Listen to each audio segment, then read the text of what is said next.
what I've done, and I put some what I thought were relevant images. So this is 3 minutes of him reading his poem. I work all day and get half drunk at night. Waking at 4 to soundless dark, I stare. In time the curtain edges will grow light. Till then, I see what's really always there, unresting death, a whole day nearer now, making all thought impossible, but how and where and when I shall myself die. Arid interrogation, yet the dread of dying and being dead flashes afresh to hold and horrify. The mind blanks at the glare, not in remorse, the good not done, the love not given, time torn off unused, nor wretchedly because an only life can take so long to climb clear of its wrong beginnings and may never, but at the total emptiness forever, the sure extinction that we travel to and shall be lost in always, not to be here, not to be anywhere, and soon, nothing more terrible, nothing more true. This is a special way of being afraid. No trick dispels. Religion used to try, that vast moth-eaten musical brigade created to pretend we never die, and specious stuff that says no rational being can fear a thing it will not feel, not seeing that this is what we fear. No sight, no sound, no touch or taste or smell, nothing to think with, nothing to love or link with, the anaesthetic from which none come round. And so it stays, just on the edge of vision, a small unfocused blur, a standing chill that slows each impulse down to indecision. Most things may never happen, this one will. And realization of it rages out in furnace fear when we are caught without people or drink. Courage is no good. It means not scaring others. Being brave lets no one off the grave. Death is no different whined at than withstood. Slowly light strengthens, and the room takes shape. It stands, plain as a wardrobe, what we know, have always known, know that we can't escape, yet can't accept. One side will have to go. Meanwhile, telephones crouch, getting ready to ring in locked-up offices, and all the uncaring, intricate, rented world begins to rouse. The sky is white as clay with no sun. Work has to be done. Postmen, like doctors, go from house to house.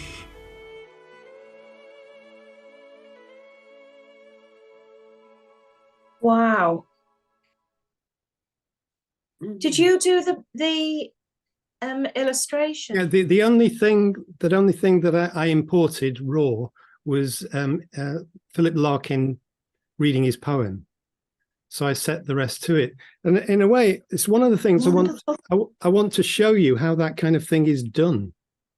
Because my view is that a lot of videos, short videos, are a very effective form of communication in some ways. They're not everything, but they are one form of it. And I think it's a very affecting poem. I mean, I've listened to it several times now, and I know it's grim, but there's something very honest about it that I like. But it's marvelous, really, I think. It was absolutely stunning, Bernard. Thank you. What I'm now going to show you is a little bit about how something like that is done. Just before you came, I just asked, this is called Bing, the image creator from Bing, Armistice Day in the style of David Hockney. This is what it came up with. Well, what I previously did was this one here, which is an image of a working class front room of a terraced house in Manchester in the 1930s, where a doctor is attending a doctor is attending, and a postman is coming to deliver a letter wheeling his bike, drawn in the style of Edward Hopper. So that was one example. Can you see how it's done? Yeah. You can choose the various ones like that. That's one possible one. That's another. And that's another. And Wow. I did one of us earlier. I said a group of 12 elderly actors on a Zoom call with each other, photorealistic. They should be animated. So there you go.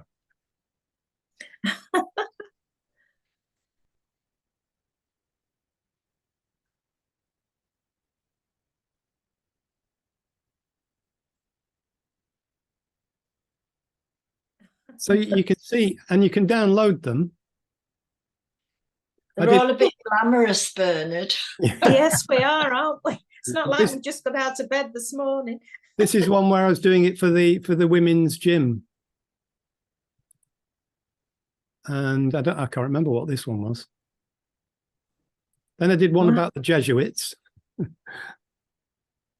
So I've been doing a lot of them. This is, the Jesuits again, my particular interest. And again, another about the gym. So you can see it's quite useful for creating things that you want to use like that. So I also created some on another one of those images of a room lighting up were done with artificial intelligence. The other ones I got from a place that does stock photos for free and stock videos that you can use, and you can choose it according to a criteria. So, but I think so. Yeah. Do you just type into that text box at the top what it is you want, and it comes up with it? They call them prompts.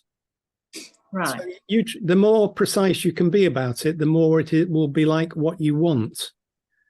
But similarly, it can do the audio as well. Did I show you the one I did of Oswald Mosley, where he actually came out with the voice of David Attenborough. David Attenborough, yes, which is I remember. Yeah. I mean, it's a critique of him. He's not being favourable. Yeah. I would like to add. Yeah. So there are the use of different sorts of voices can be used if you want. Now, an earlier version of this, I tried using something called invideo.io, which does the whole thing for you. And this is how it differed to the one that I did. I'll just start it off. I won't show much of it. Sorry, share screen again. In the icy clasp of night, the harsh grip of loneliness seizes us. Philip Larkin, in his deeply melancholic poem, Aubade, delves into this universal human fear. The terror of death, the ticking clock, the unceasing march of time. Each tick, a stark reminder of our mortality. Each talk, a summons to the inescapable. Amidst the quietude of the graveyard, the muted stones murmur tales of lives once vibrant, a profound testament to our fleeting existence. Yet within the somber verses of Aubade, a glimmer of defiance flickers. Larkin dares us not to shrink in the face of mortality, but to seize the day, to cherish the fleeting beauty of life. For ultimately, it's not the dread of death, but the courage to truly live that shapes us. Remember, echoing Larkin's words, being brave lets no one off the grave. Death is no different whined at than withstood.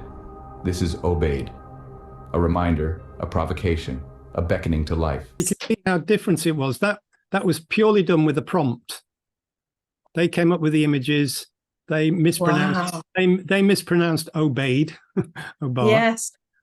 They like to make things optimistic. So there was an optimistic ending to it, which I said specifically not to do, but they just couldn't resist it.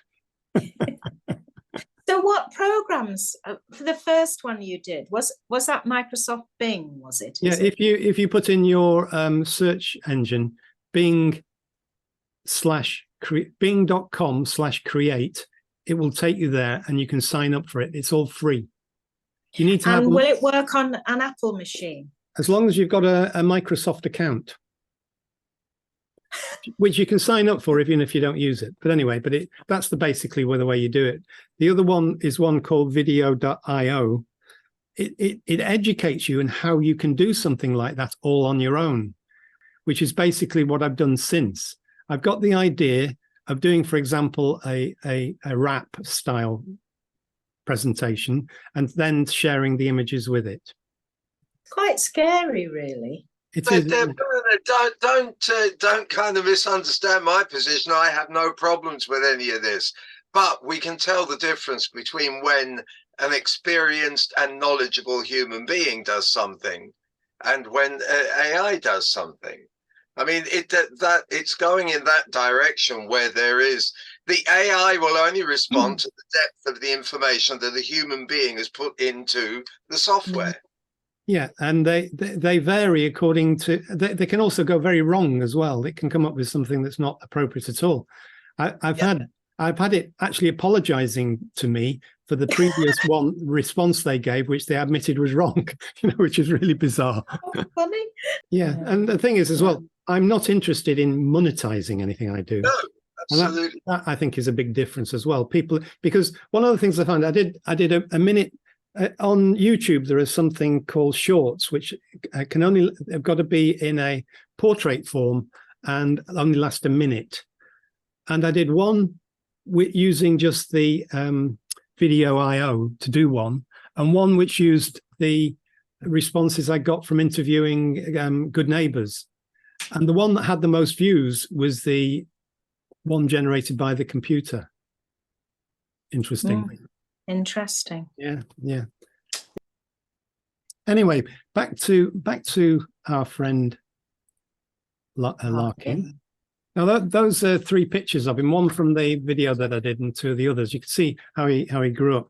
He's I don't know if most of you are probably familiar with Philip Larkin to a certain extent. He didn't produce many poems, and he deliberately set himself apart from the kind of the literary community by being quite happy to stay at Hull, where he was the sort of chief librarian. He also became the jazz critic of the Times, I think it was, which surprised me. I always like to do this. This is just a montage. When you go into Google and ask for images of somebody, it just gives you a whole mass of them. So it gives you an overview of the sorts of images that they're likely to come up with. They're not all actually of Larkin. There are people interpreting Larkin as well. A couple of famous quotes that I put up there. I'm sure you're familiar with these. They fuck you up, your mum and dad. They may not mean to, but they do. And the other one, perhaps the most famous one, sexual intercourse began in 1963, which was rather late for me, between the end of the Chatterley Band and the Beatles' first LP. He's quite witty. So they often look at themes of love and loss and disappointment and loneliness and all that. And he's seen by a lot of people as just a miserable old guy. Now, this is one about Aubard. And Aubard is actually something that's in praise of the dawn. And the image that you can see behind was one of the ones, it was set in the early hour of the morning, but it's a poem about death and specifically his own growing sense of his own mortality.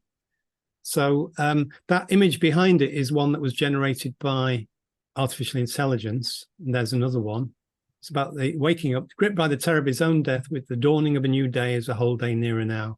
He cannot say how or where or when he will die, but that doesn't stop him from contemplating being horrified by his own demise. I found with the Aubard that I was really affected by that. It oddly didn't make me feel depressed either. I agree. I didn't. Here's an example of it. The image in the final line, which describes postmen going from house to house like doctors, harks back to an age when it was common for the family doctor to visit people in their homes. Doctor visiting the house to administer the last medication to a dying person. I really should have asked for it to be in bed rather than a chair to make it more realistic. But you can see the sorts of images you can come up with if you find them useful. Not all by any means. There's another one. A postman delivering letters, a reminder of one's life's constant, something like newspapers coming out every day. The life will go on for others even when it ceased to exist to you.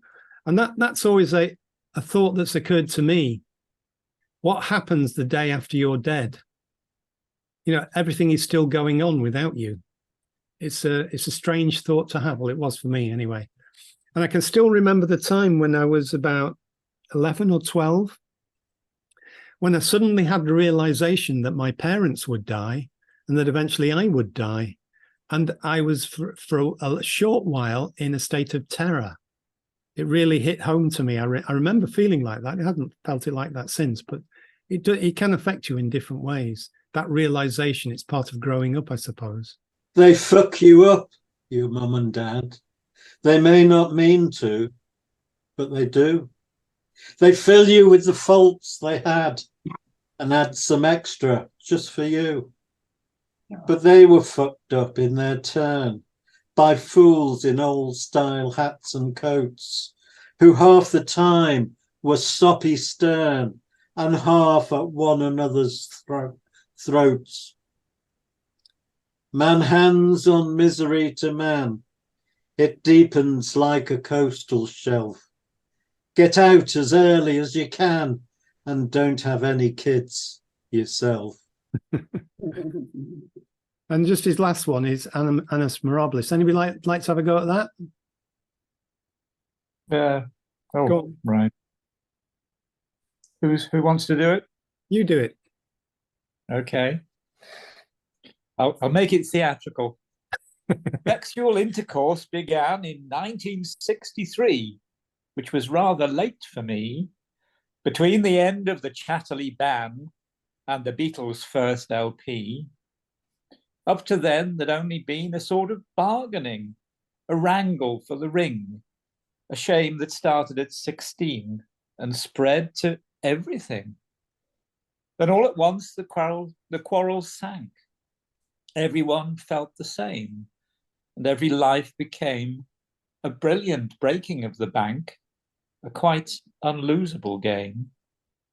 So life was never better than in 1963, though just too late for me, between the end of the Chatterley ban and the Beatles' first LP. There's a humour there, isn't there? There is. Yeah, that's where he's saving grace, I think, isn't it? I did an assignment for Open University Arts Foundation for Larkin's Wedding Wind. I got an A for it, by the way. We should expect no less. But it was, I thought it was great, and it wasn't miserable in any way whatsoever. In fact, it was just full of wonderful imagery about washing on a line. Yeah. He could be very right. I think his Whitsun Breaker, whatever it was called, was a really nice one as well.